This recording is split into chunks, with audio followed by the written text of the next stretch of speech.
Alléluia. Koraba Santa Rabashi. Oh Seigneur, merci. Ce matin, j'aimerais m'associer aux 4 êtres vivants qui ne cessent de te dire Saint, Saint, Saint. On vient 4 vieillards qui t'adorent, qui se prosternent jour et nuit. À toi la gloire, à toi la louange. Tu as été trouvé digne d'ouvrir les livres et de rompre les 7 sceaux. J'aimerais, Seigneur, faire comme ce lépreux parmi tant d'autres sur les 12, sur les 9, et elle a eu le courage de venir te remercier parce qu'il a été guéri. Seigneur, j'aimerais être de ceux-là qui te sont reconnaissants parce que ma vie ne tient que d'un fil. Je te bénis parce que c'est toi qui es ma force. Ta parole nous dit, je prie tout par celui qui me fortifie. Sois glorifié. Il y a des personnes qui auraient souhaité avoir cette journée, mais ils n'ont pas pu. Cela ne veut pas dire qu'ils sont... cela ne veut pas dire que nous sommes mieux qu'eux, mais tout simplement parce que tu fais grâce à qui tu veux, tu fais miséricorde à qui tu veux. Je ne cesserai de te louer, Seigneur. Quand je contemple les cieux, la terre, l'ouvrage de tes mains, les mots me manquent. Sois glorifié parce que tu es le Dieu de paix. Rien ne pourra nous séparer de ton amour, quel que soit ce que nous pouvons apprendre, quel que soit ce que nous pouvons écouter, même si les montagnes s'ébranlent, mais ton amour demeure à jamais. Avant que je vienne au monde, tu me connaissais. Lorsque j'étais dans le sein de ma mère, tu m'avais déjà choisi. Oh, reçois la gloire ce matin. Je te bénis, je ne peux rien faire ce matin sans pour autant te dire merci. Voilà pourquoi j'aimerais commencer par là. Oh, gloire te soit rendue. Merci Seigneur pour ton amour. Tu as accepté de mourir sur la croix pour moi. Je te bénis, j'anticipe mes remerciements pour tout ce que tu me réserves dans la journée, au courant de la journée. Partout, pour toutes les portes qui vont s'ouvrir, pour les personnes que tu auras placées sur mon chemin, pour le plan divin qui se réalisera. Sois béni à chaque seconde, à chaque minute, à chaque heure. Je te louerai, je te bénis, que mon esprit reste connecté à toi. Gloire te soit rendue. J'aimerais proclamer la victoire pour cette journée. J'aimerais proclamer le succès, l'élévation pour cette journée. J'aimerais que toi, tu puisses prendre le contrôle même dans les moindres détails, que rien ne t'échappe. Sois béni à jamais. Je bénis tous ceux qui t'aiment, tous ceux que tu as rachetés par ton sang précieux. Je bénis tous ceux qui te sont reconnaissants, tous ceux qui reconnaissent que leur vie est entre tes mains. Sois béni à jamais au nom de Jésus. Je t'ai ainsi prié. Amen. Nous allons parler de l'avenir éternel de ceux qui sont sauvés, de ceux qui ont donné la vie au Seigneur. La Bible dit dans Jean chapitre 14, le verset 2 à 3, il y a plusieurs demeures. Il y a plusieurs demeures dans la maison de mon Père. Si cela n'était pas, je vous l'aurais dit, je vais vous préparer une place.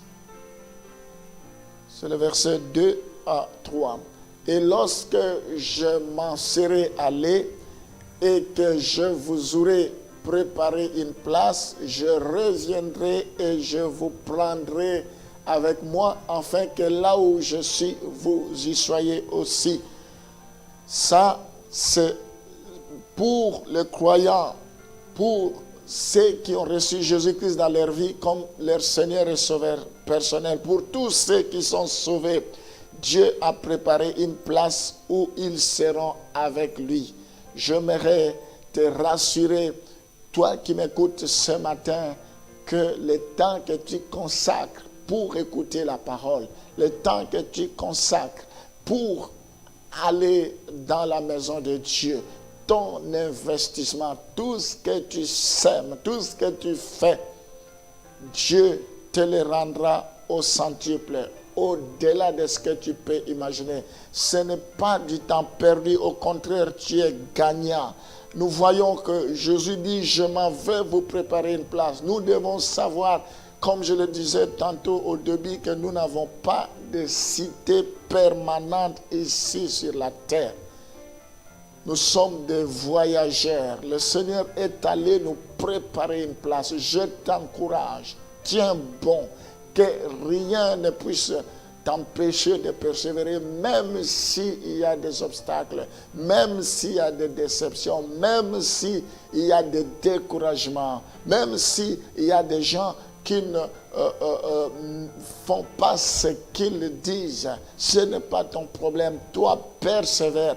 Jésus-Christ s'est donné la peine. Il est allé nous préparer une place. Il viendra nous chercher pour que nous soyons là où il sera. Donc, les larmes cesseront. Le Seigneur va essuyer nos larmes. Le temps viendra. Alors, le lieu où ils seront, il a dit, je m'en vais vous préparer une place. Nous voyons ce lieu-là dans Apocalypse chapitre 21, le verset 1er. La Bible parle de nouveaux cieux et une nouvelle terre. Puis je vis un nouveau ciel et une nouvelle terre, car le premier ciel et la première terre avaient disparu et la mer n'était plus. C'est difficile à expliquer. Oh, nous sommes limités, mais Dieu n'est pas limité. Il y aura des surprises. Une chose est vraie, Dieu voudra notre bonheur. La Bible dit de nouveaux cieux et une nouvelle terre. Nous serons dans les nouveaux cieux et une nouvelle terre. Le premier ciel et la première terre avaient disparu. C'est un privilège. C'est une grâce. Nous ne combattons pas pour rien. La Bible dit, nous ne combattons pas nos combats à l'aventure. Nous ne combattons pas pour échouer, pour rater ce que Jésus nous a préparé. Alors je t'encourage, tiens bon. Tiens bon. Ma prière de ce matin est que tu puisses persévérer. La Bible dit, vous avez bien commencé en esprit. Qui vous empêchez de finir dans la chair? Tiens bon, persévère. Jésus revient bientôt. Il a dit solennellement qu'il est allé nous préparer une place. Nous serons à ses côtés là où il sera. Alors, au verset 2 de ce passage de Apocalypse 21, le verset 1, justement, la Bible parle de la nouvelle Jérusalem.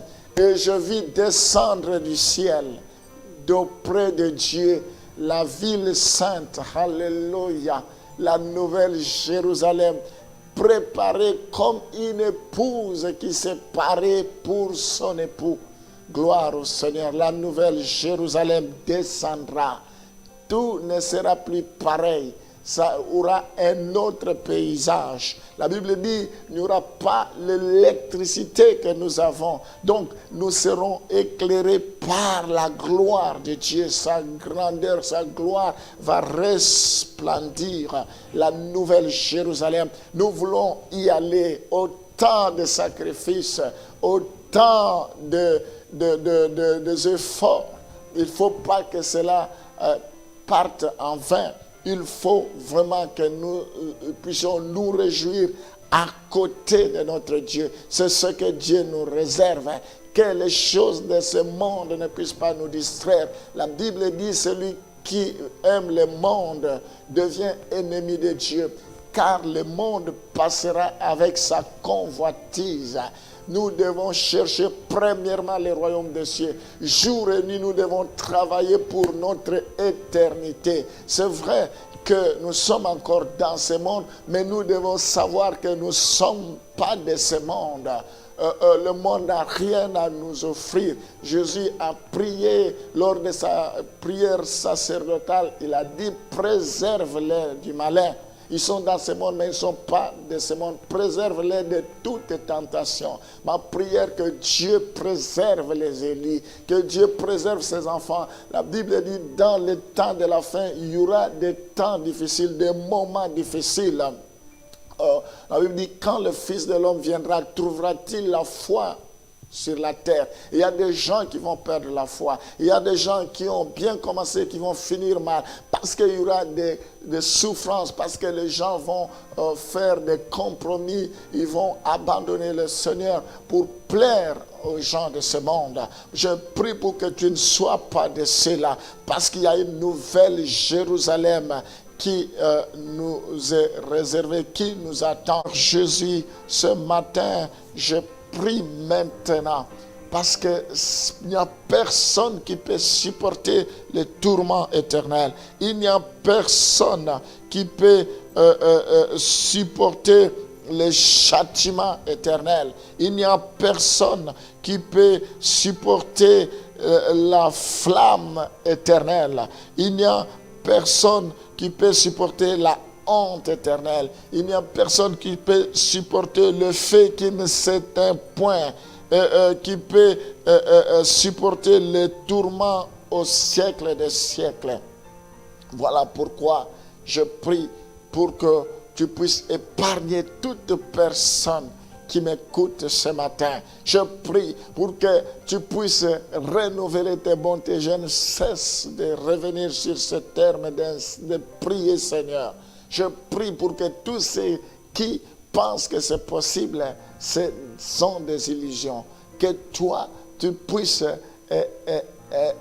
user de ta souveraineté pour épargner un si grand nombre. Tu n'es pas un dictateur. Tu laisses à quelqu'un le choix, la volonté. Seigneur, je prie pour qu'il fasse des bons choix. Je prie, Seigneur, pour que avant qu'il soit trop tard, que les gens puissent se tourner vers toi dans le nom de Jésus. Que tous ces Seigneurs qui ne te connaissent pas encore puissent te connaître, qu'ils ne soient en aucun cas influencés par l'ennemi. Je prie, Seigneur, pour que le plan du diable échoue dans leur vie, dans le nom de Jésus. Tout le plan machiavélique, tout ce que l'ennemi a planifié dans leur vie, que cela échoue dans la vie de leurs enfants, dans la vie de leur couple, de leur famille, que cela échoue dans le nom de Jésus. Je résiste contre les ruses du diable. Je résiste contre les manœuvres, les plans du diable dans leur vie. Dans le nom de Jésus, j'arrête maintenant le complot de l'ennemi. Dans le nom de Jésus, étends ta main, Seigneur. Il faut que l'on sache que c'est toi qui es Dieu. C'est toi le créateur. Le diable, c'est une créature. Il est limité. Mais toi, tu n'es pas limité. Sauve un grand nombre, Seigneur. Visite-le maintenant au nom de Jésus. Ce sont des personnes que toi, tu as créées à ton image et à ton image et à ta ressemblance. Agis maintenant dans leur vie, dans le nom de Jésus. Et tous ceux qui vont quitter le camp de l'ennemi pour venir te rejoindre, je prie pour que toi, tu puisses les protéger, que tu puisses les sécuriser, que toi, tu puisses les épargner contre les flèches, contre les traits enflammés de l'ennemi, dans le nom de Jésus. Que toi, tu puisses les rassurer la vie éternelle. C'est gratuit, ça ne s'achète pas. Il faut juste croire et confesser, recevoir Jésus-Christ dans sa vie, soit béni au nom de Jésus. Amen.